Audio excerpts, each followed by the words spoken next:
There are many heroic characters that exist, yet many of them fail to come to light. Among them is a highly underrated character, Roboto, a member of the valiant warriors from a Masters of the Universe franchise. Not to mention that this being is not human. This guy's a robot, a metal being with no heart and just an advanced, enhanced level of computerized brain. A cartoon character and a toy loved by many, Roboto is very much known for his loyalty to his friends. How exactly is it different from the loyalty we show? Be with us through this journey to realize the difference through Roboto's presence in He-Man and the Masters of the Universe, 1983, He-Man and the Masters of the Universe, 2002, and Masters of the Universe, Revelation, 2021.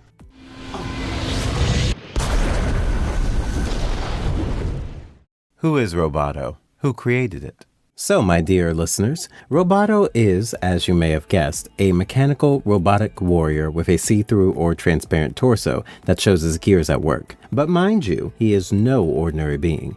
A powerful and durable being who feels no pain and can handle all sorts of attacks and is highly intelligent, possessing a complex computer brain. We can rightfully say that he is one of the fully mechanical members of the heroic warriors, with a wicked claw for a right hand that can be switched to an axe or a laser gun as needed. Fun, right? Indeed. As a toy, Roboto must have been enticing for kids back in 1985 when it was introduced, as it was equipped with 3 interchangeable arm attachments and a plastic torso showing the gears inside, which would turn when the waist was twisted. Who would not like to play with such a toy? Anyway, coming back to Roboto. Its animation model was based on the action figure by Mattel, the American toy manufacturer. Founded in 1945, it introduced the Masters of the Universe franchise and basically owns it. Harry Sabin was the character designer who developed Roboto. We see him for the first time in the mini-comic titled The Battle of Robboto, where a character named Man-at-Arms built him and gave him a cybernetically enhanced heart.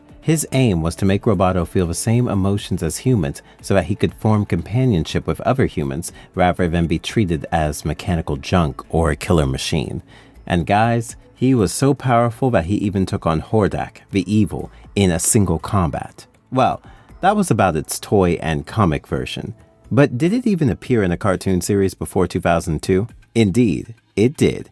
In the episode Happy Birthday Roboto of a cartoon series titled He-Man and the Masters of the Universe, we see Roboto in its original form. You might be wondering why I am using the term original here. That is because its form changed in the franchise's 2002 cartoon series. I'll tell you about that later though. Anyway, the story begins with Roboto crash landing on Eternia in his jet, which is discovered by He-Man and Man-at-Arms. They find him broken and decide to repair him, bringing him back to life. Now, one might expect that the robot, gaining its life again, might start attacking everyone around, plundering everyone. But that was not the case here. Roboto was quite amazed by humans, since he had never seen one. He gets the opportunity to meet King Randor, and it's decided that Roboto will be given a tour of Eternia. But in the peace of a night, the evil Modulok captures him, brainwashes him to enslave him, to extort his power for his benefit. Then, we see him take Roboto to Station Zeta, one of Eternia's foremost scientific research facilities, to gain power and control. Then, we see a fight between He-Man and Modulok, where Modulok initially gains the upper hand,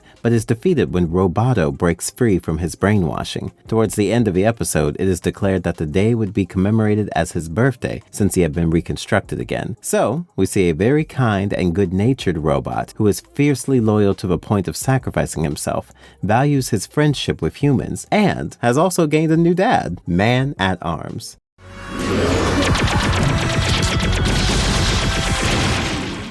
Roboto and He-Man and the Masters of the Universe, 2002. In this cartoon series by Mike Young Productions, Man-at-Arms is once again the creator of Roboto, but this time he is a simple chess-playing robot. But he desires more, as we all humans do. So he simply upgrades himself to the point of applying his chess skills on the battlefield. He wanted to assist his master in battle, but Teela, the adopted daughter of Man-at-Arms, refused his indulgence, since he was not made for combat. Triclops, with his small bone monster army, has an advantage, since those bone monsters multiply every time they are put down. So, our dear Roboto figured that it would be best to attack Triclops head-on. He relays his plan to He-Man and uses himself as bait to distract the enemy. Although the plan works, Roboto is nearly destroyed. Teela then regrets not listening to him earlier. Well, regret is a big thing. But since Robboto was a robot, her foster father just reconstructed him again. So the guilt vanished into thin air, and he served as a combat analyst for them in subsequent episodes. Boy, do we all not want someone like Robboto in our lives, although our purposes might differ. At least we can envision, since it might be manifesting in front of us in some years or so. The killer robots, I mean. Anyway, so you must be wondering now about how Robboto in the 2002 series is different from the one in 1983. Let me quench your thirst. The transparent torso is armored now, and the axe is no more. He is now better protected and fully technological in combat style, shooting laser beams. Robboto in 2021 series, Revelation. In Masters of the Universe Revelation, Robboto is not just some being who crash-landed in Eternia, or just a combat analyst for Teela. He is the most important being who could restore the cynical, fractured, broken, and magicless Eternia back to its original state. With imprinted memories of Duncan, aka Man-at-Arms, and the technical knowledge, he set out on a mission to bring magic back. Why was Eternia magicless though? It was because the Sword of Power was destroyed in the battle between Prince Adam and Skeletor, and the prince was defeated. So those who were left had only one mission: reforge the Sword of Power, since only then would magic return and the world would be saved. Now, these two pieces of swords were in Subternia, in the land of the dead, and Preternia, a place of the afterlife for heroic people. Duncan, who had been banished from the royal palace of Eternia by King Randor, had no will to do anything anymore. Still, since Robboto had Duncan's memories and knowledge, he was able to push Duncan to do the needful and promised to help. Orko, who was in a weakened state due to low magic, offered to go with them, since Duncan could not, because he needed to stay behind to protect the sorceress at Grayskull. So Teela, Andra,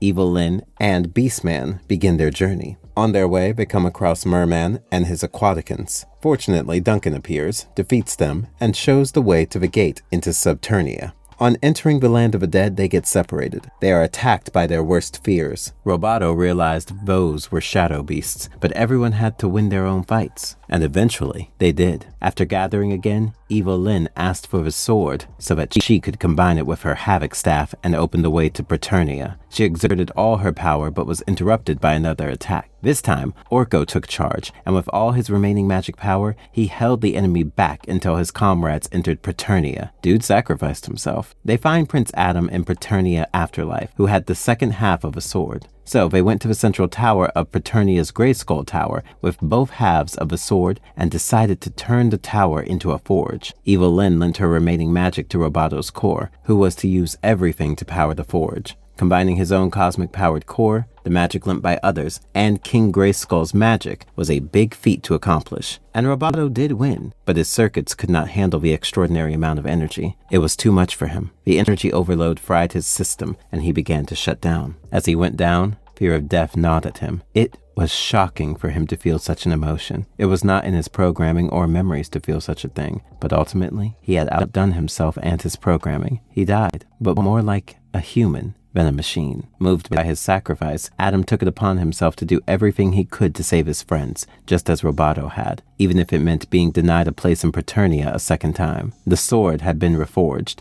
and magic returned to Eternia. Adam and all remaining friends returned to Eternia. So, Robboto nearly became human for the sake of his friends and companionship. A being constructed out of metal, logic, and objectivity began to feel emotions of a human heart. His loyalty to his mates can never be not appreciated. Nothing stopped him from sacrificing himself for the protection and betterment of his comrades, even though he was just a machine.